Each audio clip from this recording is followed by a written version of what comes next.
Hi, this is Hot Mic and I'm Nidhi Razdan. If you live in North India, you know we've all been suffering from a terrible heat wave. The national capital Delhi alone has seen 6 heat wave spells this summer, the deadliest being in mid-May when the maximum temperature soared to 49 degrees Celsius at some places. March, in fact, was the hottest in India since records began to be kept 122 years ago. March was also extremely dry, with 71% less rain than normal over India. The Centre for Science and Environment, a think tank, says that early heat waves this year have affected around 15 states, including Himachal Pradesh, which is usually known for its pleasant temperatures. Scientists say the heat wave scorching India, Pakistan and the general region this year has been made 30 times more likely by the climate change crisis. Extreme temperatures and low rainfall since mid-March have caused widespread suffering, including deaths, crop losses, forest fires and cuts to power and water supplies. Right now, the global average temperature has risen 1.2 degrees Celsius above pre-industrial levels. If it rises to 2 degrees Celsius, heat waves as intense as the current one would be expected as often as every 5 years in India. In the UK, the Met Office says that warm spells have more than doubled in length in the past 50 years. In the southern hemisphere, Argentina, Uruguay, Paraguay and Brazil all saw historic heat waves in January this year, many areas reporting their hottest day on record. In the same month, Onslow in Western Australia hit 50.7 degrees Celsius, the joint highest temperature ever reliably recorded in the southern hemisphere. Last year, North America was hit by long heat waves. Lytton in Western Canada recorded 49.6 degrees Celsius.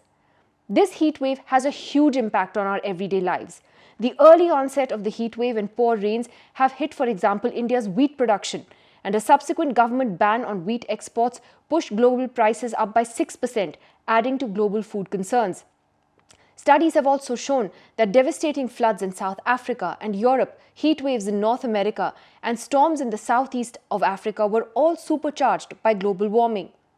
The deadly heat waves have also caused massive power blackouts around the world. In the United States, for example, 6 Texas power plants failed earlier this year just as the summer heat began to arrive, offering a preview of what's to come. At least a dozen US states, including California, are at the risk of huge blackouts this summer. Power supplies will also be tight in China and Japan. South Africa is poised for a record year of power cuts, and Europe too is in a precarious position. If Moscow cuts off natural gas to the region, that could trigger rolling outages in some countries.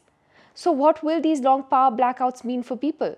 It increases the likelihood of illness and death from unrelenting temperatures.